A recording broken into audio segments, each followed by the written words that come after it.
Shalom, nous allons continuer notre étude biblique. Nous prions le Seigneur. Père, nous te bénissons. Merci pour ce que tu nous as permis de saisir jusqu'ici.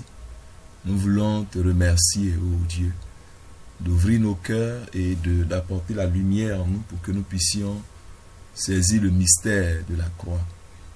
Viens, Seigneur, encore en ce jour et conduis-nous à mieux saisir, à mieux comprendre ces choses au nom de Jésus.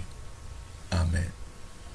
Donc nous allons continuer notre étude biblique. Nous sommes en train de parler de l'œuvre de Christ.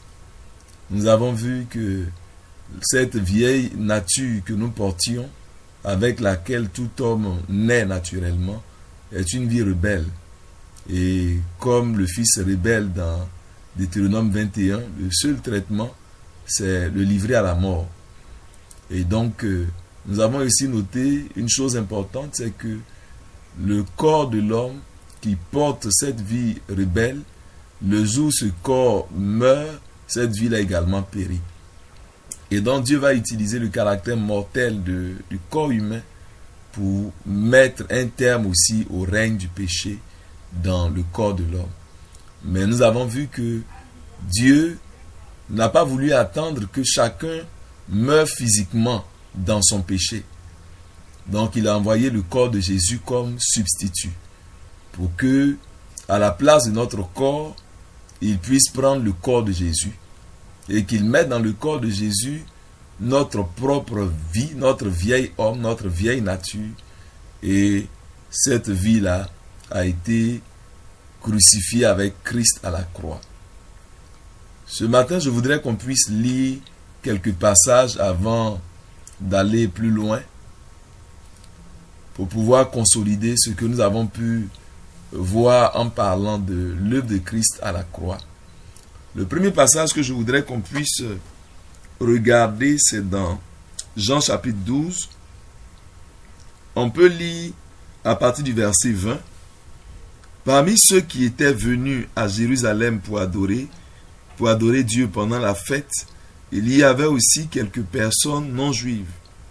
Elles allaient trouver Philippe, qui était de Bethsaïda en Galilée, et lui firent cette demande. Nous aimerions voir Jésus. Philippe alla le dire à André, puis tous deux allèrent ensemble le dire à Jésus. Celui-ci leur répondit, l'heure est venue où le Fils de l'homme va entrer dans sa gloire. Vraiment, je vous l'assure, si le grain de blé que l'on a jeté en terre ne meurt pas, il reste un grain unique. Mais s'il meurt, il porte du fruit en abondance. Celui qui s'attache à sa propre vie la perdra. Mais celui qui fait peu de cas de sa vie en ce monde la gardera pour la vie éternelle. Si quelqu'un veut être à mon service, qu'il me suive. Là où je serai, mon serviteur y sera aussi. Si quelqu'un est à mon service, le Père lui fera honneur. À présent, je suis troublé. Que dirai-je? Père, sauve-moi de cette heure. Mais c'est précisément pour l'affronter que je suis venu jusqu'à cette heure. On peut s'arrêter à ce niveau-là pour remarquer ensemble que Jésus, à ce niveau de son ministère, avait déjà fait beaucoup de choses, beaucoup de miracles. Des foules le suivaient. Sa renommée s'était répandue de partout. Et dans ce passage, nous voyons même que des gens venant d'autres nations cherchaient à le voir. Il avait atteint un certain niveau de son ministère terrestre où sa renommée était internationale. Les gens venaient d'autres pays pour chercher à le voir. Et Jésus dit, l'heure est venue pour lui d'entrer dans sa gloire. Le temps pour lui de pouvoir être élevé, d'être glorifié.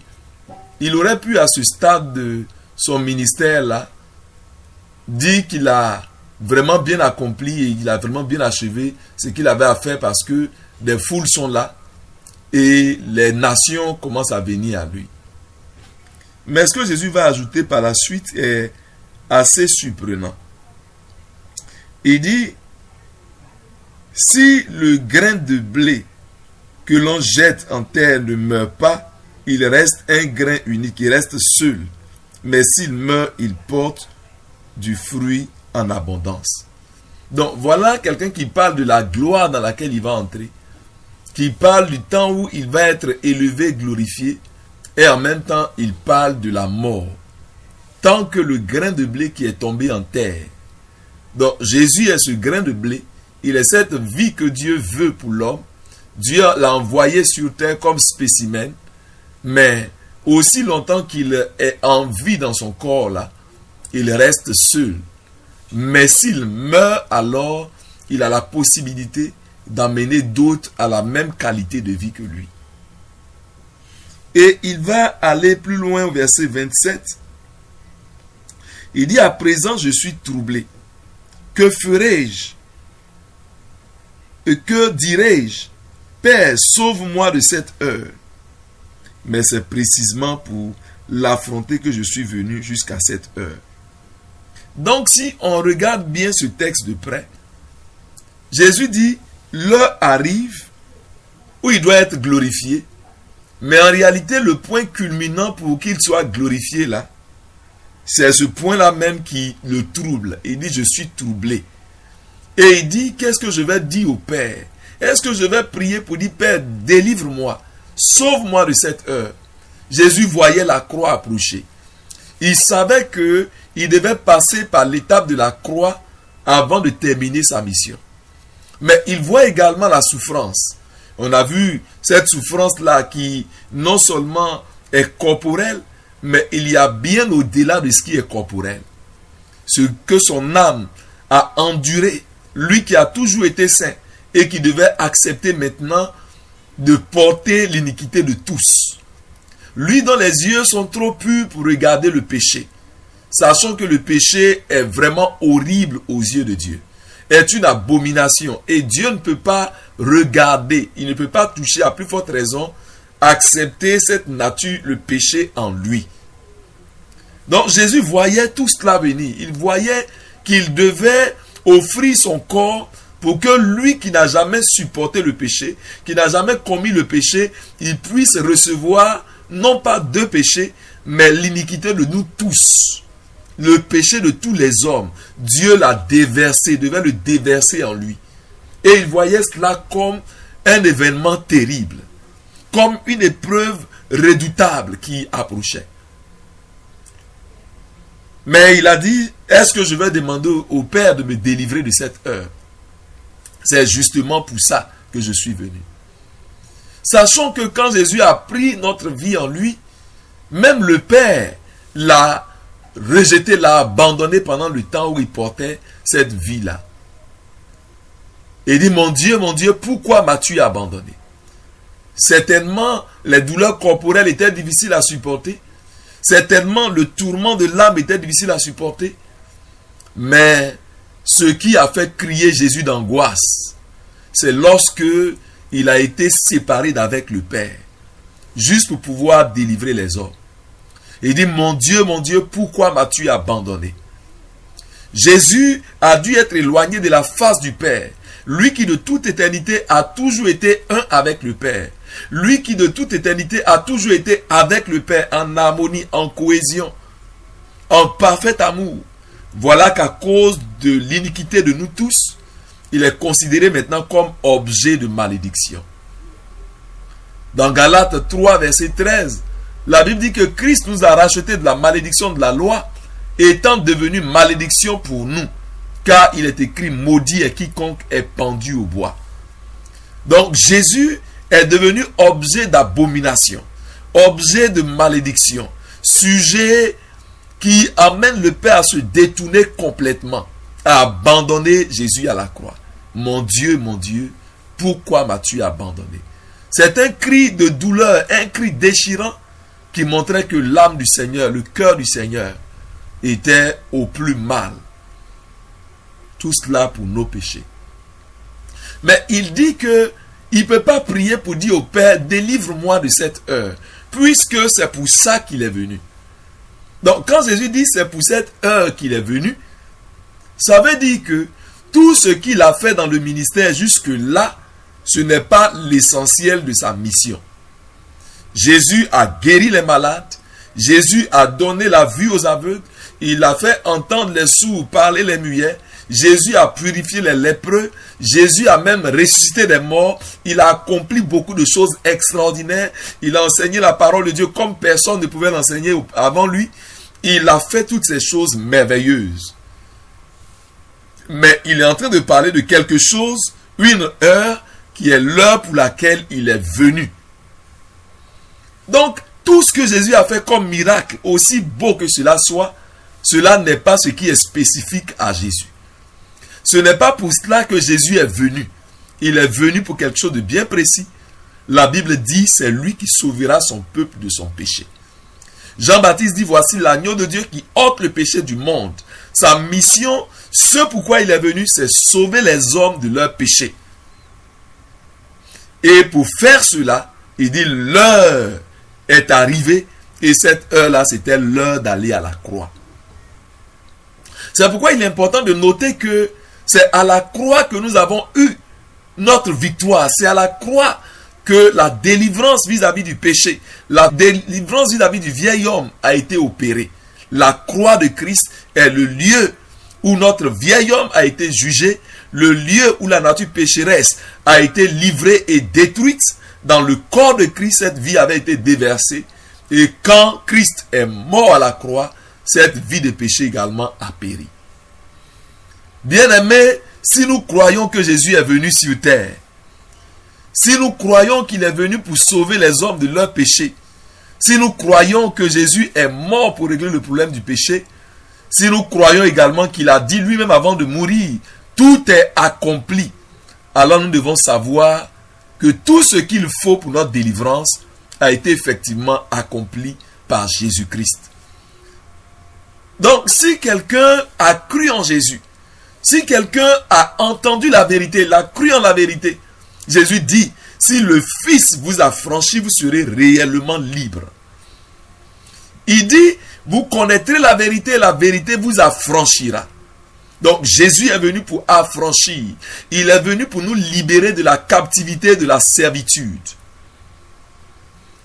Dans Colossiens 1, versets 12 à 14, la Bible dit, rendez grâce au Père qui vous a rendu capable d'avoir part à l'héritage des saints dans la lumière, qui nous a délivrés de la puissance des ténèbres et nous a transportés dans le royaume du Fils de son amour, en qui nous avons la rédemption, la rémission des péchés. Donc la Bible nous dit ici que Christ nous a rendu capables d'avoir part à l'héritage des saints dans la lumière. Il y a un héritage. Cet héritage-là, c'est la vie sainte, c'est la vie pure. C'est la vie de lumière, la vie que les hommes ont perdue, qu'Adam et Ève ont perdue dans le jardin d'Éden. Il est venu pour nous rendre capables d'avoir part à cette vie. Il est venu nous délivrer de la puissance des ténèbres, la puissance du péché qui habitait en nous et qui nous rendait esclaves. La Bible dit que Jésus est venu, il nous a délivrés de cette puissance-là et il nous a transportés dans le royaume du Fils de son amour, en qui nous avons la rédemption, la rémission des péchés. Non seulement Jésus pardonne nos péchés, il a effacé les conséquences de nos péchés, mais également la Bible nous dit qu'il nous a rachetés. Nous étions comme vendus comme esclaves au péché. À cause de la chute de l'homme, l'homme est devenu comme esclave du péché. Et il fallait payer un prix pour l'affranchissement de l'esclave. Il fallait payer un prix pour la délivrance de l'esclave. Il fallait payer un prix pour racheter celui qui était comme vendu entre les mains du diable. Et Jésus a payé de sa propre vie. Il a payé le prix pour nous délivrer.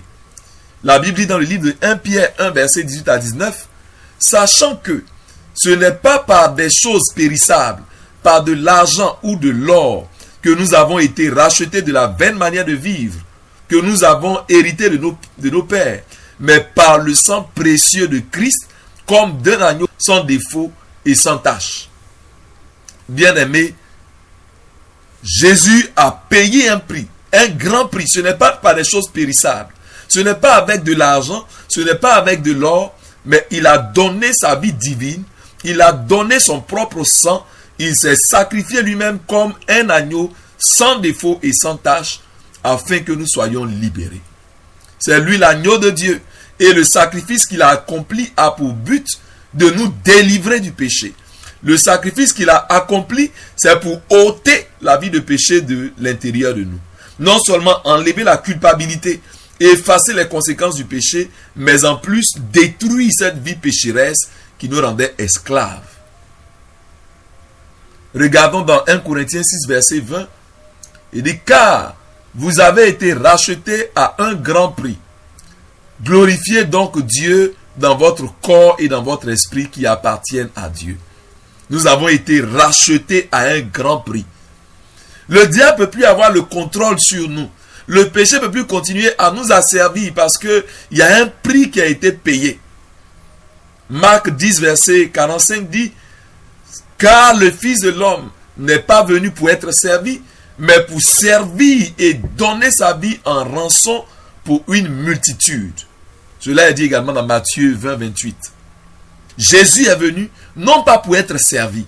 Il n'est pas venu sur terre pour autre chose que pour donner sa vie en rançon pour une multitude. Bien-aimé, si on voulait te demander pourquoi est-ce que Jésus est venu sur terre, la réponse, elle est simple. Jésus est venu sur terre pour donner sa vie comme rançon, comme sacrifice pour sauver les hommes de leurs péchés.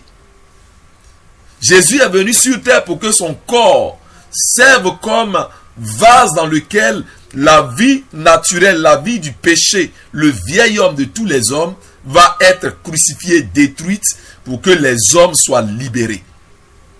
Alors la question à poser, si nous avons cru en Jésus, si nous avons cru en son sacrifice, n'est-ce pas que nous devions être complètement libérés du péché?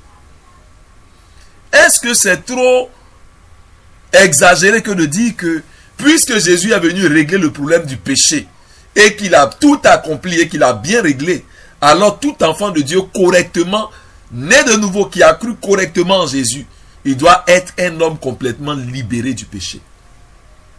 C'est pour la liberté que Christ nous a appelés. Il nous a appelés à lui pour que nous ne soyons plus esclaves. Il est venu pour briser les liens de notre esclavage. Il est venu pour briser le joug qui pesait sur nous. C'est pour cela qu'il est venu. Malheureusement, beaucoup de personnes qui disent croire en Jésus ne parviennent pas au stade de croire que Jésus a réussi l'œuvre de la délivrance vis-à-vis du péché.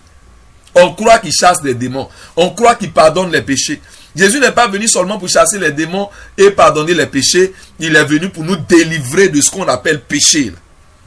Il est venu pour que le péché qui contrôlait l'homme de l'intérieur soit complètement ôté, détruit, pour que l'homme soit libre complètement. Est-ce que nous croyons cela? Est-ce que tu crois que Jésus délivre totalement? Est-ce que tu crois qu'un homme qui a accepté Christ, qui s'est connecté à l'œuvre de Christ à la croix, peut être complètement délivré du péché sans que le péché ne le contrôle plus jamais? Si nous ne croyons pas cela, il faut dire simplement que nous ne croyons pas que Jésus a réussi sa mission. Si nous ne croyons pas que Jésus délivre totalement du péché, c'est que nous ne croyons pas ce qu'il a dit lui-même. Il dit, si le Fils vous a franchi, vous serez réellement libre. Il parlait du péché à ces Juifs-là. Il leur disait, si quelqu'un commet le péché, il est esclave du péché. Mais le Fils de Dieu qui est venu pour régler le problème du péché là, si lui, il vous a franchi, vous serez réellement libre. Peut-être si tu cherches la délivrance par le jeûne, tu peux ne pas être complètement libre. Si tu cherches la délivrance par un homme, tu peux ne pas être complètement libre. Mais la Bible dit, si c'est le Fils de Dieu, si c'est auprès de lui que tu allais chercher la délivrance, et si tu as compris ce qu'il a accompli, si tu as connu la vérité au sujet de l'œuvre de la croix, alors tu seras réellement libre. La liberté, c'est ce que Jésus est venu nous donner. Beaucoup de chrétiens ne reçoivent pas cela par la foi. Or, c'est par la foi que nous recevons cela. Beaucoup sont d'accord que quand tu pêches, Dieu pardonne. C'est biblique, Dieu pardonne quand on pêche. Mais Dieu ne voudrait pas qu'on soit toujours esclave du péché pour tomber, revenir confesser, tomber, revenir confesser. Ce n'est pas cette vie-là que Dieu attend de nous. Dieu attend de nous que nous soyons délivrés complètement du péché. sans que le péché ne puisse avoir de place en nous. Et la Bible dit d'ailleurs que Christ est venu pour détruire le péché et en lui il n'y a pas de péché. Et celui qui est né de Dieu ne peut pas pécher parce que la sémence de Dieu demeure en lui. 1 Jean 3 versets 8, 9, 10 nous dit cela. Pourquoi est-ce que nous ne croyons pas ce que la Bible dit si clairement? La Bible dit si clairement que Jésus est venu pour régler le problème du péché. Alors, si j'ai cru, c'est quoi j'ai cru exactement? J'ai cru en quoi? Que Jésus donne à manger, que Jésus guérit les malades, que Jésus il donne prospérité, que Jésus donne l'argent, il donne travail. Est-ce que c'est ça que je suis venu croire? Est-ce que c'est ce que Jésus est venu apporter en particulier? S'il s'agissait de donner à manger aux gens, Moïse a nourri le peuple d'Israël pendant 40 ans. Il a prié et la manne, Dieu faisait descendre la manne dans le désert pendant 40 ans. Matin, midi, le soir, les gens mangeaient. Dans le miracle de la multiplication de pain, si on veut comparer ça au miracle de la manne qui descendait tous les jours, on aurait pu dire que Moïse pouvait faire l'affaire. Si Jésus était venu juste pour purifier les lépreux, mais même Élisée, il a purifié les lépreux. Naaman le lépreux, Élisée a prié. Il n'a même pas fait une grande prière. Il a dit au monsieur, va te baigner. Et c'était réglé. Si c'était juste pour guérir des gens, Élisée pouvait faire l'affaire. Jésus n'avait pas besoin de descendre depuis le ciel. S'il était question simplement de ressusciter les morts, Élie a fait. Élisée également a ressuscité des morts. Et même je dirais que Élisée, même quand il est mort et qu'il a été enterré et que ses os, il était complètement décomposé, c'était son squelette qui était là. Même son squelette a ressuscité un mort. On allait enterrer un homme et pendant qu'on allait l'enterrer, ils ont vu l'armée ennemie qui avançait. Et donc dans la peur, ils ont balancé le corps qui s'est roulé pour aller dans les ravins. Et dans la chute là, le corps est allé cogner les squelettes d'Élisée parce que c'est allé là où on a enterré Élisée. Et quand le mort a touché les os desséchés d'Élisée là, le mort a été ressuscité. Si le cadavre d'Élisée peut ressusciter un mort, voyons que ce n'est pas pour ressusciter un mort que Jésus est venu. Même s'il a ressuscité des morts. Mais ça, même le squelette d'Élisée, on pouvait donner des os d'Élisée et Dieu allait permettre que le squelette d'Élisée la ressuscite des morts. Jésus est venu pour quelque chose de bien spécifique, quelque chose de bien particulier. Sauver son peuple de son péché. Bien-aimés, c'est quoi est-ce que nous avons cru? Est-ce que nous avons cru en laissant ce qui est l'essentiel qu'on doit croire là? Et ça serait dommage. Nous allons lire un passage et nous allons, selon que Dieu nous permettra, commencer à explorer ce passage. Et pour ne pas faire trop long, certainement une autre fois, on pourra aller un peu plus loin. Lisons Romains chapitre 6, à partir du verset 1. Que dit maintenant? Persisterons-nous dans le péché pour que la grâce abonde? Loin de là. Puisque nous sommes morts pour le péché, comment pourrions-nous vivre encore dans le péché? Ne savez-vous pas que nous tous, qui avons été baptisés pour Jésus-Christ, c'est en relation avec sa mort que nous avons été baptisés? Nous avons donc été ensevelis avec lui par le baptême en relation avec sa mort, afin que, comme le Christ a été ressuscité d'entre les morts par la puissance glorieuse du Père, nous aussi, nous menions une vie nouvelle. Car si nous avons été unis à lui par une mort semblable à la sienne, nous le serons aussi par une résurrection semblable à la sienne. Comprenons donc que l'homme que nous étions autrefois a été crucifié avec le Christ, afin que le péché, dans ce qui fait sa force, soit réduit à l'impuissance et que nous ne servions plus le péché comme des esclaves. Car celui qui est mort a été déclaré juste, il n'a plus à répondre du péché. Or, puisque nous sommes morts avec le Christ, nous croyons que nous vivrons aussi avec lui. Car nous savons que le Christ ressuscité des morts ne meurt plus, la mort n'a plus de pouvoir sur lui. Il est mort et c'est pour le péché qu'il est mort une fois pour toutes. Mais à présent, il est vivant et il vit pour Dieu. Ainsi, vous aussi, considérez-vous comme mort pour le péché et comme vivant pour Dieu dans l'union avec Jésus-Christ. Déjà, Paul commence par poser une série de questions. Que dit maintenant?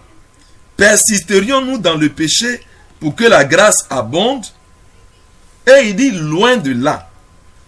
Puisque nous sommes morts pour le péché, comment pourrions-nous vivre encore dans le péché? Est-ce que parce que Jésus pardonne les péchés, est-ce que parce que le sang de Jésus purifie des péchés, le chrétien doit se dire la grâce est là maintenant, alors je vais pécher et me confesser, et je vais tomber dans le péché et revenir me confesser et tomber encore, et la grâce va continuer à abonder en me donnant le pardon du péché à chaque fois. Ça pourrait paraître intéressant d'avoir le sang de Jésus qui est là à nous laver à tout moment. On pêche, on revient, il nous pardonne. On pêche, on revient, il nous pardonne. Mais la réponse de Paul, il dit, est-ce que nous allons persister dans le péché? Est-ce qu'on va continuer à vivre dans le péché? Est-ce qu'on va continuer à pratiquer le péché pour que la grâce là serve toujours à nous purifier chaque fois qu'on pêche? La réponse, c'est loin de là. Dans d'autres versions, il dit jamais de la vie. À Dieu ne plaise. Donc, pour dire cela simplement, si on demandait à Paul, est-ce que, puisque le sang de Jésus est là, le chrétien doit toujours continuer à pécher? Est-ce que le péché est normal dans la vie du chrétien? Est-ce que le chrétien peut dire, oui, de toute façon, on est homme, on ne peut que pécher, on ne peut que vivre dans le péché, c'est plus fort que moi? Paul dit, jamais de la vie, ça ne peut pas être la réalité d'un enfant de Dieu né de nouveau. Dieu ne veut pas voir ses enfants continuer à pécher, à se relever, à retomber avec les mêmes choses sans jamais pouvoir s'en sortir définitivement. Ce à quoi Dieu nous a appelés, c'est une vie qui est délivrée complètement du péché. Et quand Paul dit jamais de la vie, ça veut dire que on ne doit même pas penser à cela. Ça ne doit pas être la pensée du chrétien. Se dire que je peux continuer à vivre dans le péché en étant chrétien. La Bible nous a dit clairement que celui qui pêche, il est du diable. L'enfant de Dieu ne peut pas pratiquer le péché parce qu'il y a quelque chose de nouveau qui est en lui. Il y a quelque chose que Christ a fait et qui nous délivre complètement du péché. Mais aujourd'hui, regardons la vie dans l'église. Combien de chrétiens sont réellement libres vis-à-vis du péché? Combien de chrétiens expérimentent cette vie-là où ils peuvent dire jamais de la vie en ce qui concerne le péché? Combien de chrétiens sont parvenus au stade où ils ont compris que Dieu les a appelés et il les a délivrés complètement de tout péché et ils ne doivent plus vivre dans ces choses. Le péché ne doit plus avoir de place en eux, dans leur vie. La réalité, c'est que le péché, on le voit encore bien présent même dans l'église. Dans la vie de beaucoup de personnes qui disent être croyantes. Dans la vie de beaucoup de personnes qui sont baptisées, qui sont impliquées, qui servent dans l'église, et ainsi de suite. N'oublions pas que Jésus a dit à certains qui prophétisaient, qui opéraient beaucoup de miracles, qui chassaient des démons, il dit, je leur dirai, je ne vous ai jamais connu, éloignez-vous de moi, ouvriers de l'iniquité. Ces gens servaient Dieu, ces gens prophétisaient, ces gens chassaient des démons, ils faisaient beaucoup d'autres choses qu'on fait à l'église aujourd'hui, mais en même temps le péché était dans leur vie. Dieu n'a pas voulu s'identifier à eux. Jésus leur a dit, je ne vous ai jamais connu, parce que ces gens sont encore esclaves de leur péché. Et c'est dommage que beaucoup d'enfants de Dieu, bien qu'on confesse Jésus, bien qu'on dit on croit en Jésus, mais c'est en quel Jésus on croit? Et c'est dans quoi on croit quand on parle de Jésus là? Est-ce qu'on croit seulement en Jésus qui guérit les malades? Est-ce qu'on croit en ce Jésus qui donne la prospérité, qui fait voyager, qui donne enfant, qui donne voyage? Est-ce que c'est à ça qu'on s'arrête? Jésus a dit aux Juifs, travaillez non pas pour la nourriture qui périt, croyez, non pas juste pour les choses de la terre. Mais croyez pour ce pourquoi Jésus est venu. Comment un homme peut rencontrer ce Jésus qui délivre son peuple de son péché?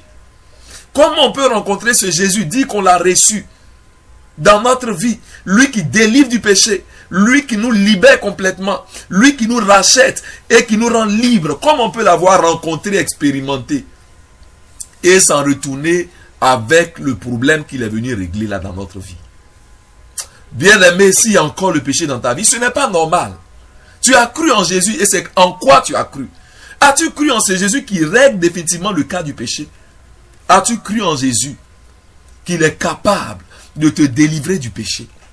Est-ce que c'est ce que tu es venu chercher auprès de Jésus?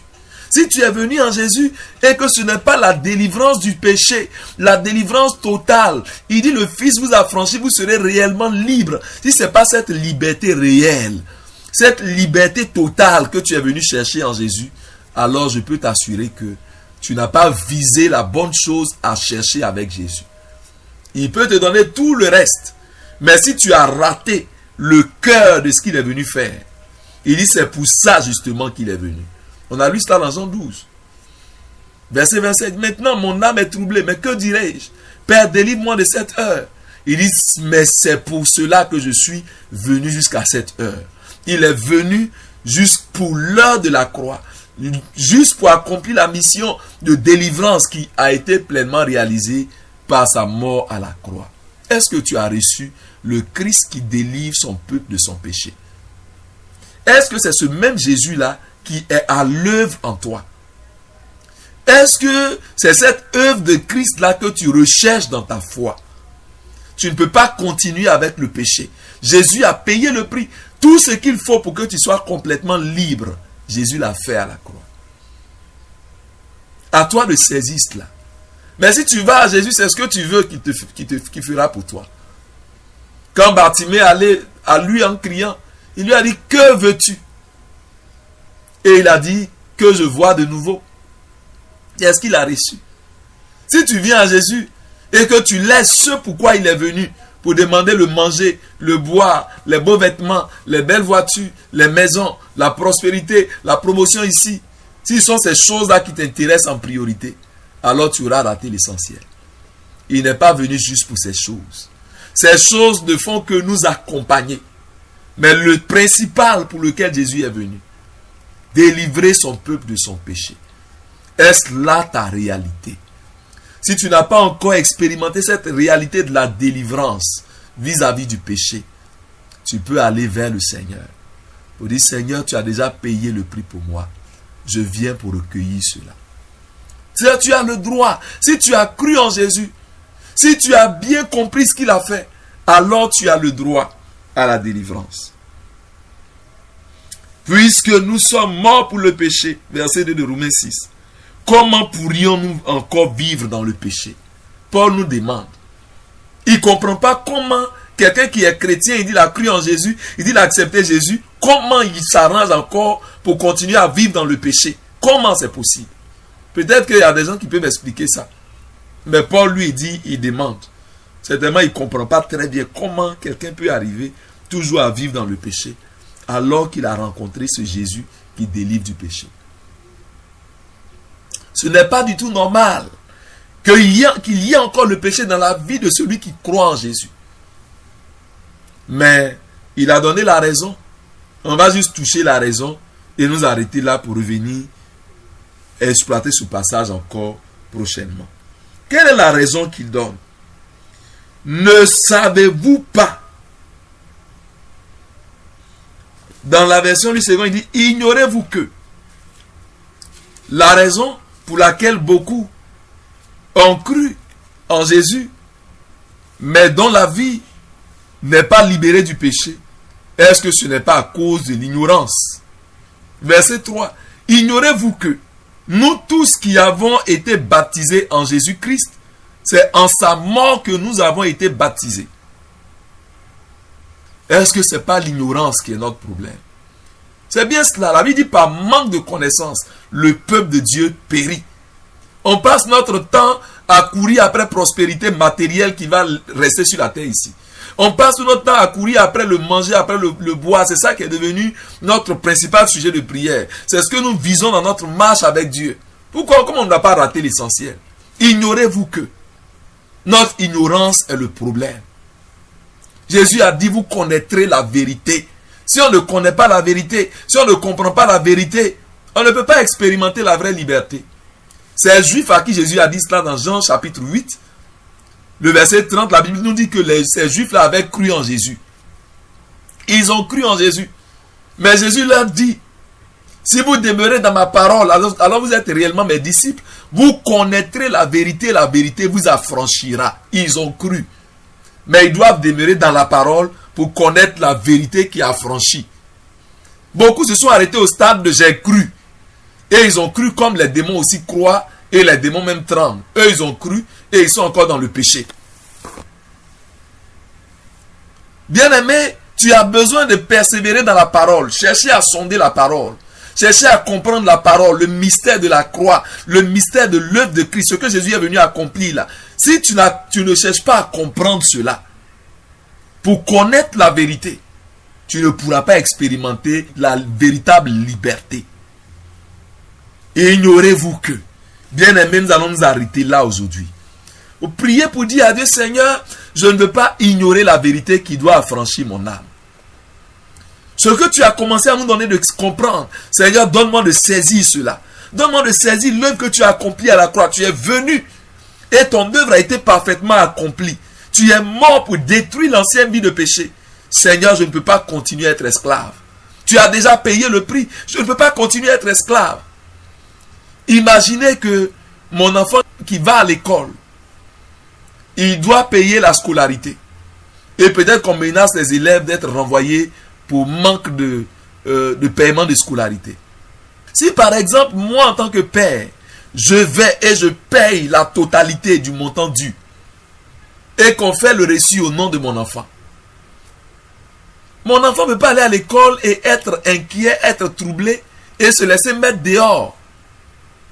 Si il sait que j'ai payé le prix, et que le reçu porte son nom, il n'a qu'à aller présenter le reçu à la comptabilité pour dire, mon père a tout réglé, j'ai le droit d'être ici. Mais beaucoup d'enfants de Dieu oublient le fait que Jésus a tout payé et qu'ils ont droit à la liberté. Jésus, il a dit à la croix, tout est accompli, le prix qu'il fallait payer là. Il a payé, la délivrance est pour toi. Si tu crois, elle est pour toi. Si tu sais, tu peux réclamer cela et elle est pour toi. Mais si tu veux passer sur ça pour aller courir après autre chose, tu pourrais vivre comme un esclave et continuer en chantant Jésus, mais en étant toujours esclave d'un péché secret. Nous allons prier pour dire, Seigneur, délivre-moi de l'ignorance. Ouvre-moi les yeux, ouvre mon entendement pour que je comprenne ce que Jésus a fait. Et que plus jamais je ne retourne dans l'esclavage. La vérité que tu m'as donné de comprendre, Seigneur, je ne peux plus être esclave, tu as payé le prix. Le prix a été complètement payé, il n'y a plus rien à payer. Est-ce que nous pouvons prier le Seigneur notre Dieu? Seigneur, ta parole dit que par manque de connaissance, ton peuple périt. Nous savons que la croix, c'est un mystère. Seigneur, beaucoup de fois, nous lisons, nous entendons, mais pour comprendre la profondeur de ce mystère, nous avons besoin de ta grâce, ô Dieu. Tu as commencé à dévoiler cela à nos yeux. Et nous voulons plaider afin que, Père, ta lumière vienne davantage dans nos cœurs. Et qu'est-ce que tu nous dis maintenant au sujet du prix payé par Jésus, au sujet de l'œuvre de la croix, Seigneur, que nous puissions saisir cela. Tu as payé le prix. Je ne peux plus être esclave. Je ne peux plus être dominé par le péché. Seigneur, tu as apporté la délivrance. Tu as apporté la liberté. Merci pour ce que tu fais. Ouvre les yeux de chacun de nous et donne-nous de comprendre ce mystère dans lequel sont cachés tous les trésors de la connaissance et de la science. Merci, Père Saint, au nom de Jésus. Nous pouvons continuer à adorer le Seigneur, à bénir le Seigneur pour l'œuvre de la croix. Il nous a libérés complètement. Bénissons son nom. Rendons-lui la gloire.